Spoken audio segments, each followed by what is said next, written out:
really, really wonderful to be here with all of you and with my friend Jon. I second that emotion. Yes. Yes. And this conversation on race, justice, and mindfulness is one that's near and dear to my heart, I know.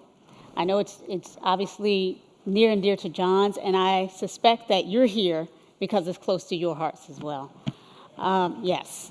So I want to kind of acknowledge that we all are entering into this conversation together.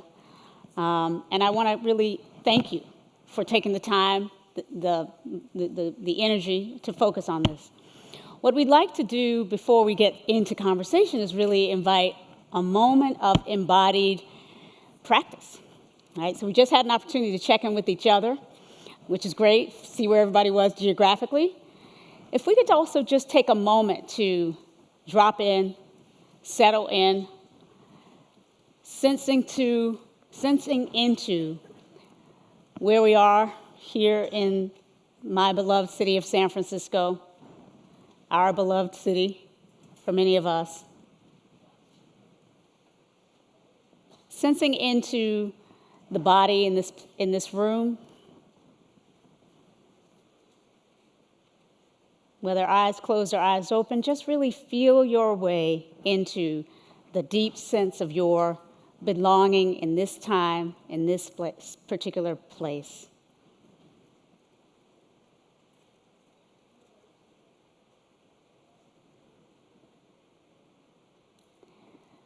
And from this place of a bit more grounding, feeling the feet on the floor and the connection to the earth beneath that, sensing into all of the millennia of human developmental wisdom that your own embodiment carries. See if you can sense into the way your ancestors' wisdom, the struggles that they survive, are part of what you bring into your ways of knowing about this topic.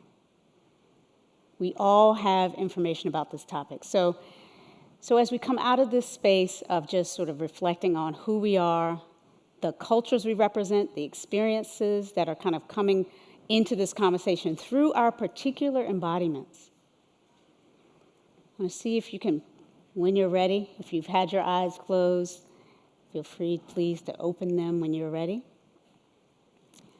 And take a moment or two to sort of look around, if you will. We are privileged to see your beautiful faces, but if we could just take a moment or two and really take in the people around you. I know you've done, again, some geographic check-ins, but let's take in the faces of the people who are here, who are joining us in this conversation.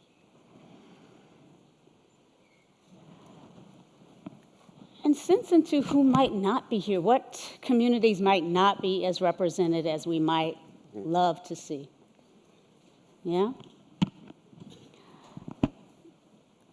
So, thank you.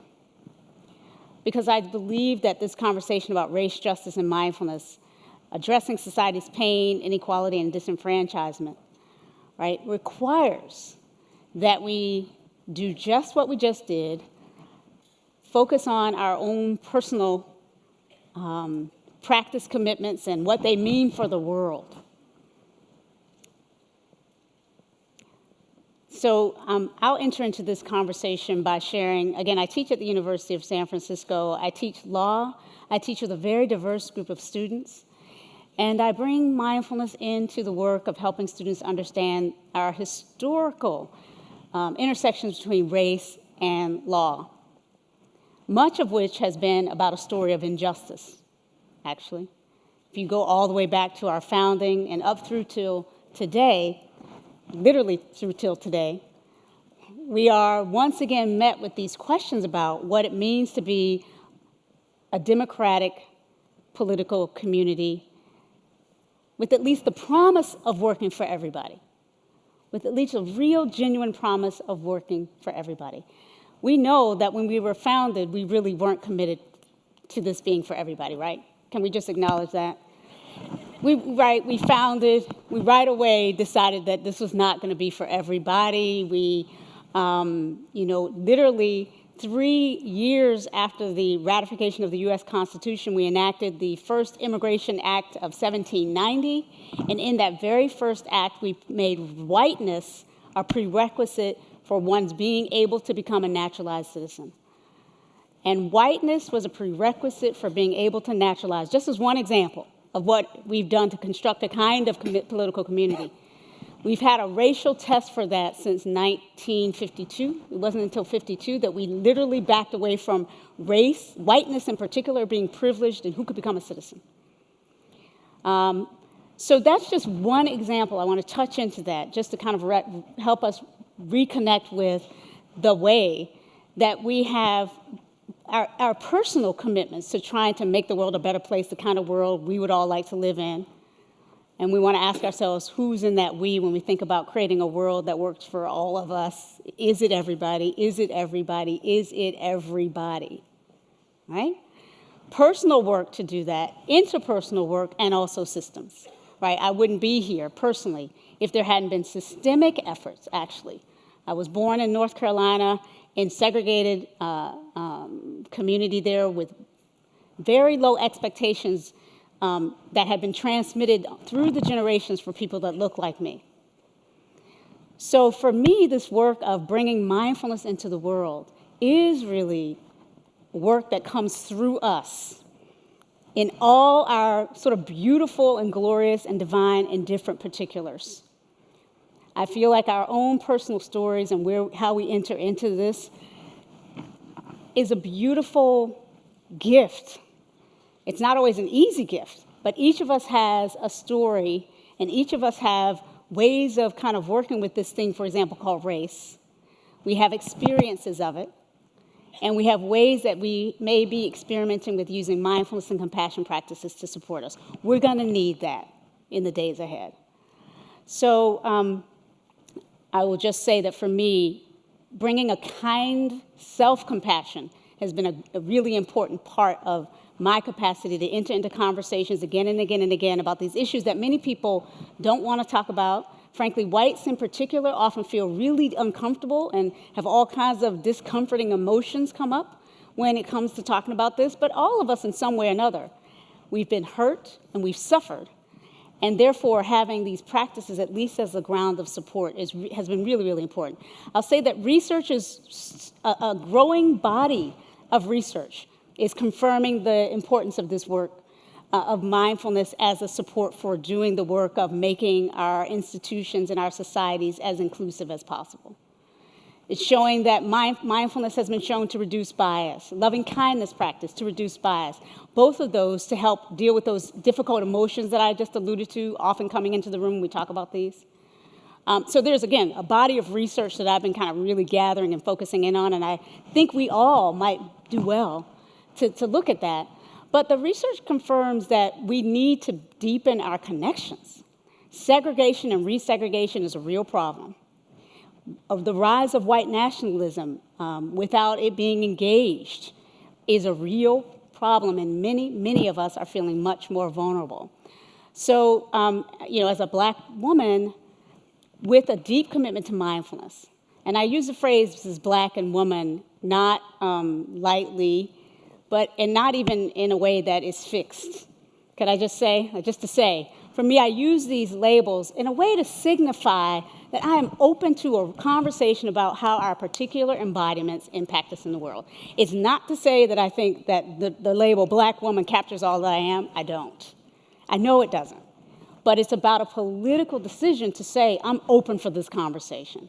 Are we open for the conversations that have to do with how we are packaged, in a way, thrown into a world with a gender designation, cisgendered a certain way, we made trans into something, but thrown in with something that other people will call race, even if we don't, with class experience, even if we're not paying attention to it, that impacts us, not just personal or interpersonally, but systemically sort of sets us up for being in a particular standpoint for addressing and working with these issues. So given that we all have a standpoint, and it can make it harder or less hard for us to enter into this conversation, I wanted to turn to Jon and really hear a bit. Given the tremendous work you've done to really make mindfulness accessible, to make mindfulness-based stress reduction in particular, but mindfulness with a big M, accessible for so many people. I see your work as a model for how we might universally expand our capacity to deal with difference, to deal with the challenge of dislocation that we've been hearing talked about. Those dislocations are not going to fall evenly on all of us. They've already started to hit some communities in very, very treacherous ways. So how do you see mindfulness, and how has it even first shown up in your own life as a support for dealing with these issues? Well, first of all, I'd like to say that I'm happy to be here with all of you and happy to be on the stage with you, Rhonda. And to just say that we're all in this together in some sense, and there is a certain element of preaching to the choir because the people we may really want to reach couldn't afford to come to this conference in the first place, even if they live right in this city. So there are a lot of kind of contradictions that are in some sense at the heart of our enterprise here. And it's both unbelievably urgent and at the same time really important not to get caught up in a certain kind of frenetic, fear-driven energy that actually just sort of compounds our confusion and our lack of clarity. So we are basically where we are, as usual, and with things as they have brought us to this point, including, 400 unacknowledged years of the sort of genocide of the native populations in this country, the enslavement of people who were brought over here for the enrichment. I mean, it's like totally economic thing for the enrichment of other people, and a certain way in which to come drill down to the mindfulness in the short time that we have and why that might be of value. What is mindfulness? Well, it's basically about waking up. And the hardest things to wake up to are the things that we ignore or don't pay attention to or are, in some sense, inured to because of things like implicit bias or white privilege, so that you only see with the lenses that have actually been conditioned by our own upbringing. And of course, as you all know, even in such a kind of homogeneous audience, every single person in this room is the absolute center of the known by us universe. Okay? So we tend to be very self-centric. The problem is that everybody else is also the center of the known universe, and so we have to, in some sense, negotiate. How come you're the center of the universe when it's clearly me? And so the potential for mindfulness, both at an individual, say, meditative practice, cultivating the muscle, fine-tuning the instrument, and also at work, in family life, in the world, in our interface with every aspect of being, we navigate, we make choices on the basis of our implicit mental models, which often further blindness, so that, people can run around for decades being, sort of aficionados of mindfulness, and at the same time, like same old blindness, same old. We are at high risk for that, and I think it's really important in terms of the community that we help each other wake up, and that we're willing to get into serious discomfort zones around this kind of thing, because it's so easy to just play your own tune of, like, I'm the center of the universe and I'm such a good person and I'm doing it all right, none of which is wrong, but it's not a big enough story. And to kind of link it to MBSR, mindfulness-based stress reduction, the whole idea of MBSR was to, in some sense, try to bring the deep dimensionality of wisdom, 1.0, 2.0, 3.0, based on sort of a universal dharma that was most elaborately articulated by the Buddha a very long time ago, but not limited to Buddhism by any stretch of the imagination. It's really a human evolutionary flowering. To see if that might not actually resonate in the heart of people who are suffering at the level of the body, the heart, and the mind in particular, or social conditions. And, um, and one of the things that was a lesson learned for me is that it really was not offered in Cambridge, Massachusetts, or Wisconsin, or Berkeley, but it was offered in Worcester, Massachusetts, which was like kind of in the 50s when everybody else was in the late 70s and 80s, and very much a working class white community, very much like the people who voted, in this election for, Trump.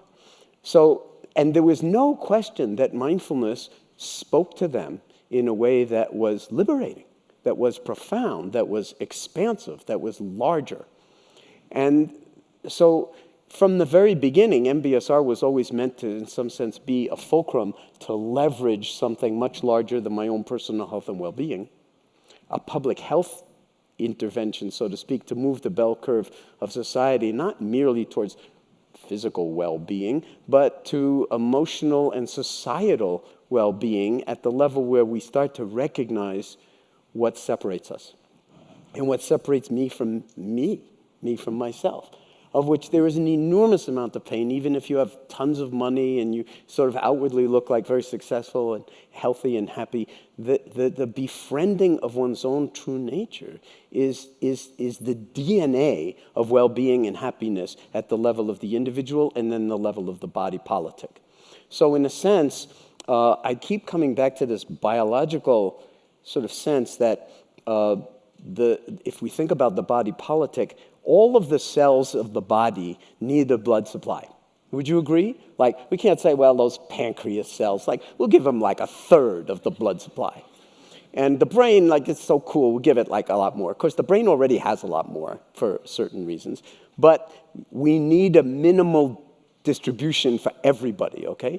Well, you've heard on the platform just today, I mean, income distribution is being stretched to the point where the actual cells of the body politic, which are all of us, are being starved, so to speak, for the kind of core elemental nutrient of being part of a healthy society.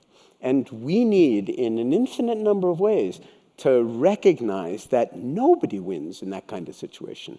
Because if you have the heart and the lungs going to war with each other over who's better, that is not so great for the body. And if we start thinking about the body politic, either as the country at the moment, which we better start thinking about, or also globally, the body of the earth, then each one of us is in some sense a cell. And I'm not just talking about the people in this room, I'm talking about the people on this planet. And that there's a certain way in which I feel like what mindfulness can do in its broadest articulation is help us all wake up and recognize the interconnectedness of all of us and then restructure society. As you've heard on this platform, there's a lot of pain associated with it, but when we bring awareness and when we bring wisdom to this, then I have every confidence that the human species as a whole could thread that needle in such a way that we can transform the world in the direction of maximizing well-being and minimizing harm. But it can't be more for me or my well-being. It has to be, in some sense, selfless, which is actually the heart of this practice in the first place, is inquiring, well, who am I? Am I a woman? Am I a black woman? And as soon as you start to get into descriptors, there's a certain way in which, even though they are, natural to utilize, if you are too attached to them, a certain kind of pain arises, a certain kind of ignorance.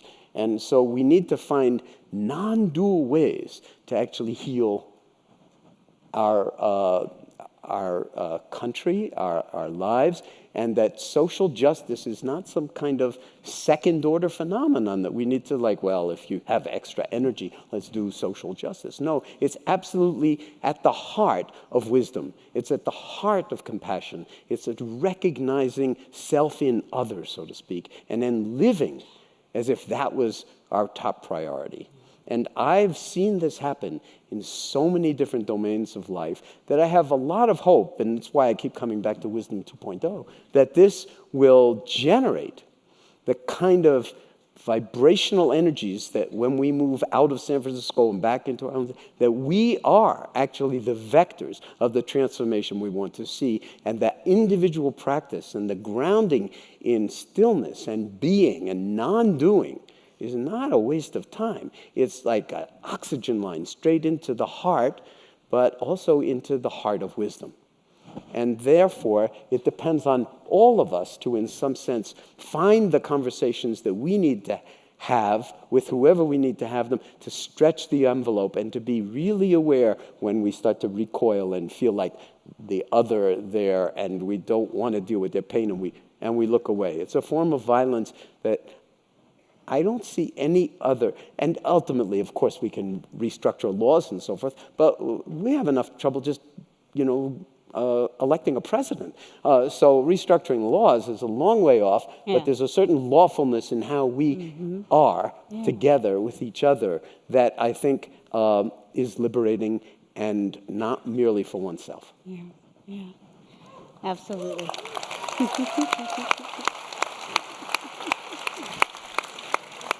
So how do we move from that sense of the lawfulness of that arises for each of us, I'm sure, in our practice communities, our sanghas, in wisdom, right, in this group, right? We have this felt sense of the lawfulness, the sort of inherent, implicit justness of this kind of interconnectedness where we understand that my well-being is infinitely connected with yours. How do we move from kind of being with that, knowing that, to supporting deep engagement with the suffering that we know is in our midst? For me, I do work, as I said, with lawyers and law students, so I bring mindfulness right into my law school classrooms, and we talk about constitutional law, equality law, these immigration orders. I have students here in San Francisco from all across the world. So we have Middle Eastern hijab-wearing law students who are sitting with African-American students, Latino students. It's a very diverse mix of folk. And what we do is we try to work on bringing mindfulness to bear right at the heart of people feeling the pain of this period where suddenly Muslims are being singled out as one example, who feel more vulnerable now. My students are finding ways to use mindfulness to encounter each other so that they can speak to those differences in experience, right? We can speak to the differences in experience, but at the same time, you see that as a window into this sense of oneness or interconnectedness. Right? So they're learning, actually, that there's a way that by actually speaking about, who we are, using those terms that, again, are not meant to capture who we are forever, to say that I'm a black woman, but to say the struggle of women for liberation is mine too. And it intersects with the struggle of people all around the world, and even in this room, right, who are seeking liberation but have been denied it because of what they look like. It's to say, I'm in that, and I'm also deeply through that, feeling the life force that connects us all, the life force that helps us all see that we all want justice, and that we know that, again, whatever justice looks like for me, it has to include you. It has to include all of us. I think it's actually not as easy as talking about it, as I'm sure you all know. We've learned, if we've learned nothing else over the last year, I think, we've learned that perhaps we were not as far along in dealing with these issues as we thought we were, right? I've been teaching race at USF and classes like this for 17, 18 years. For many, many years, I had people tell me, aren't we over that? Do we really still need to be teaching those classes? Honestly. And at least now people are saying, oh, yes, I guess we do need those classes. But it's sort of been a reckoning and a reawakening, as Jon says. It's an awakening to what actually has just been there. And in a certain sense, I think what we're dealing with is the fact that much of what we feel pained about, the way in which we cut each other off, we disrespect each other, we don't see each other because people don't have the resume that we think they should have. or they don't come from the same kind of religious or other kind of community. Those, or the ways that gender still shows up. This is a kind of othering. It's othering, I was thinking about like sort of the classical Buddhist framework for, sort of greed, hatred, and delusion, or greed, aversion and delusion. I think othering needs to be brought into the conversation. It's usually on the aversion side, but it's like the separation of you from me, and it's a visceral, very often, feeling of like, encountering poverty on the street or homelessness or whatever it is. And there's a certain way in which we can make use of that to actually open to a wisdom dimension that is not about fixing society or doing one particular script when you encounter homelessness or injustice, but to actually inquire as to who you are in the face of this, and whether that's kind of like out there and not relevant to your own developmental arc.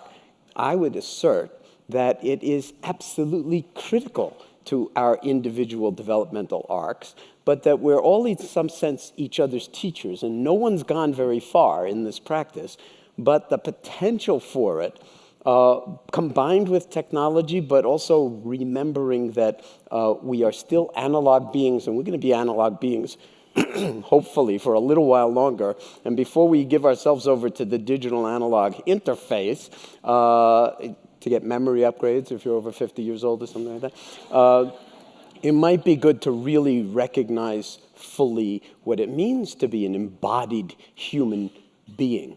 And I think that that's what is being called for. And I have to say that I just really admire you and so many of your colleagues who are at the sort of front cutting edge of redefining what it means to study the law or to actually give birth to laws, because it's, in some sense, to go back to the biological analogy, like there's a certain lawfulness of the body. Again, if the heart and the lungs go to war or the whatever, you've got disease. So there's a certain way in which there's a lawfulness built into our homeostatic dynamical processes in health, all the way down to the gene expression level. And when it works well, hey, it works really well. And when it doesn't work well, you get all sorts of diseases that we have beautiful hospitals to try to work with.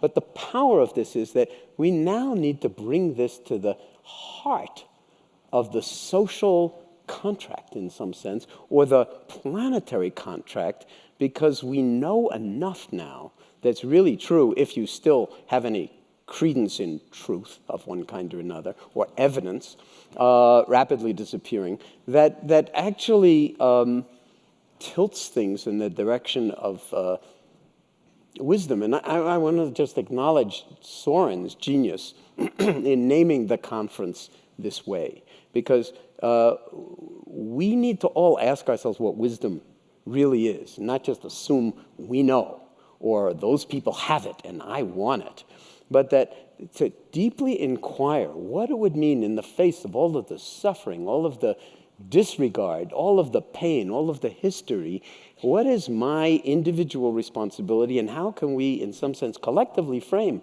whether it's developing new laws or sort of looking at the economy in fresh ways so that none of the cells get so squeezed for blood supply that they are starved.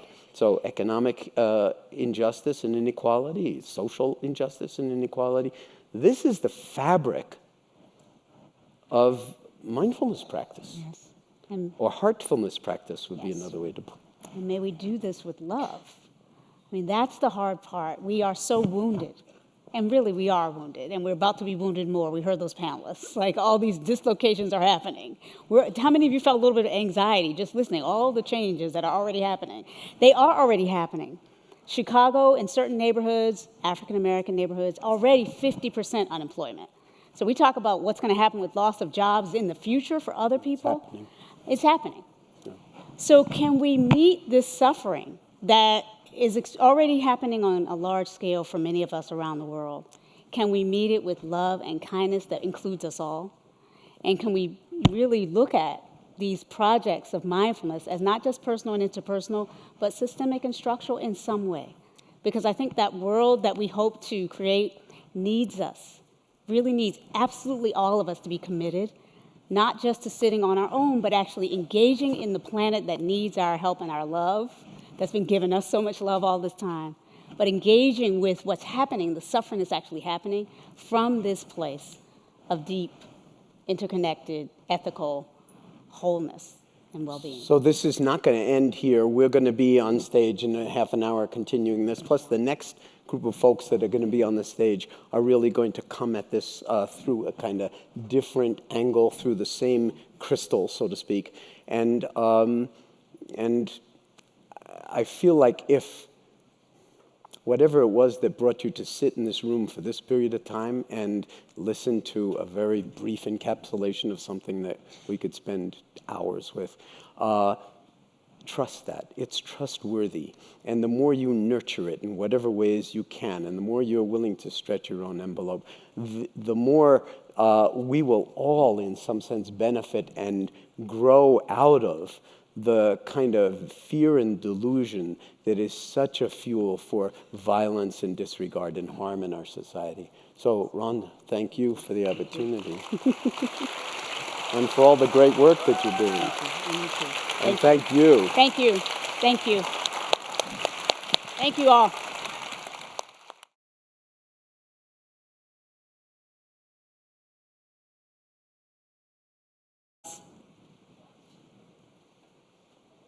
Sensing into the body in this room,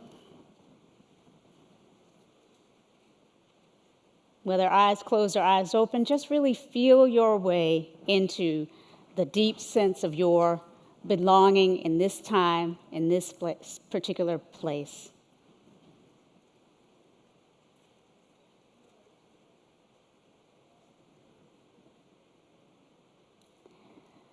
And from this place of a bit more grounding, feeling the feet on the floor and the connection to the earth beneath that, sensing into all of the millennia of human developmental wisdom that your own embodiment carries. See if you can sense into the way your ancestors' wisdom, the struggles that they survive, are part of what you bring into your ways of knowing about this topic. We all have information about this topic. So as we come out of this space of just sort of reflecting on who we are,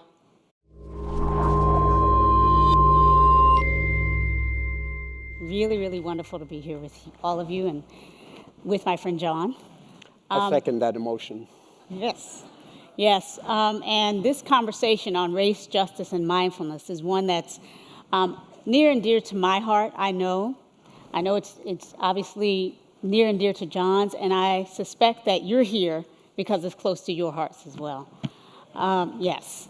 So I want to kind of acknowledge that we all are entering into this conversation together, and I want to really thank you for taking the time, the energy to focus on this. What we'd like to do before we get into conversation is really invite a moment of embodied practice. Right? So we just had an opportunity to check in with each other, which is great, see where everybody was geographically.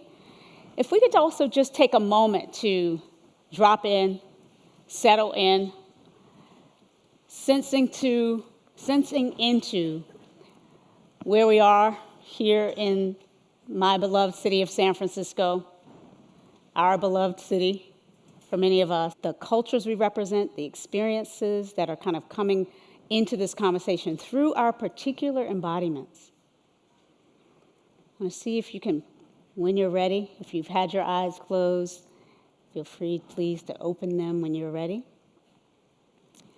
And take a moment or two to sort of look around, if you will. We are privileged to see your beautiful faces, but if we could just take a moment or two and really take in the people around you. I know you've done, again, some geographic check-ins, but let's take in the faces of the people who are here, who are joining us in this conversation.